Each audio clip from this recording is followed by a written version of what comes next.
Okay, so if you feel that, okay, yeah, some of the countries accepting it, you may have the confidence to say, okay, all right, how easy it is to own and manage your cryptocurrency, right? It's very simple. This one is very quickly. I show you. You don't have to learn it out. I just want to share with you how easy it is to manage. Okay, the crypto wallet. First of all, you need, as with all e-wallets, yeah, it's exactly like using Boost or Touch and Go or Grab. Okay, is lebih kurang lah, like that, to use e-wallet. You download the application. Now this either you can use Luno or Huobi. Okay.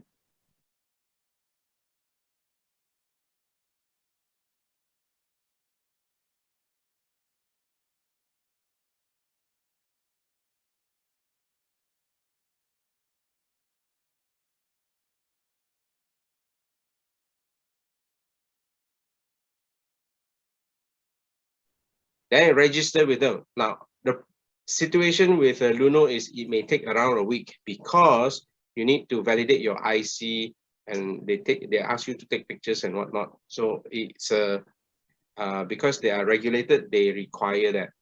Okay. Then step 3, you transfer money from your bank into the wallet. Okay, and then from your wallet you buy. So it works roughly like the Shopee app. Okay, you transfer money into your Shopee and Shopee you buy. So it's similar, as easy as that. Now for transferring cryptocurrency, it is very easy. Okay, but it can be quite scary because the address is very long. Okay, but anyway, let's continue with that. When there are exchanges, different apps, when you want to transfer your what do you call your cryptocurrency, always read the terms and conditions. What happened to me once was I tried to send minimum, but I didn't read the terms and condition. The minimum was 1, but I sent like half. It did not go through. As a result, that coin burnt. It is burned. I can never get it anymore. Why do I want to send like half? Because there is always a chance, sometimes it will not go through, but normally it is because of human error. Like what I did is actually human error. Okay, so if you're not sure, send minimum amount. Transfer takes about 10 to 15 minutes around the world. We're not talking about local. Of course, also depends on what kind of coin. Some of the slower ones are the cheap coins. And then always use a copy and paste for the address, double check before sending. So it's quite simple to send all this, right? And to manage it. So I'll give you an example how it looks like. So this is a Luno account, right? So what you do is you go to wallets at the bottom here, this green arrow here. This one, you don't worry, I'm just showing you how easy it is. Go to the wallet and choose the currency, in this case, Bitcoin, right?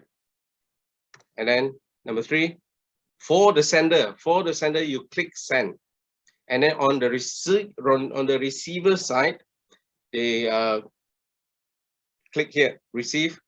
So when the receiver clicks the receive, you will see this, a QR code and this address. You see this address, there's a lot. I have to cancel this out just in case, somebody takes it. And it's also truncated, that means it's shortened. So this is the inaccurate one. So you have the choice of scanning the QR code or entering the address. So this one will copy, you can copy and paste, so you won't get any mistake. So that's one, you can scan the QR code, you can use the address, and then put the amount. And finally, one more thing, there is a fee. There will always be a fee because no matter how you transfer, you will also must pay a fee, right? It's very minimal. to show you the difference of the fee. Yeah. Okay, I'll show you this one. Now, if you want to transfer to international banks here to another person's account, right off the bat, the commission without the commission, right off the bat, 380 plus service charge 120. That's like really for $5 already gone.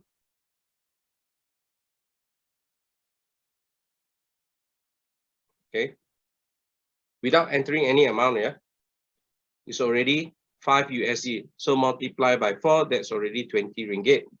20 ringgit plus, because it's 4.2, somewhere around there. So it's already 20 ringgit. Plus your amount, you will have your commission again, and again service charge again. So like that time I sent 400 ringgit, it was like 40 ringgit plus. Okay. Now, however, if you use cryptocurrency to send, okay, at that point of time, this one is 166.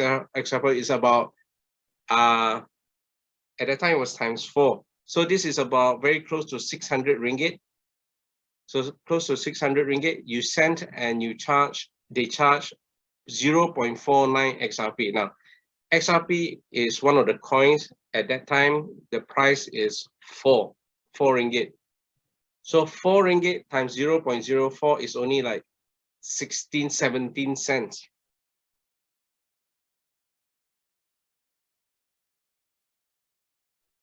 Okay, 17 cents compared to 40 ringgit. So that is a big difference here.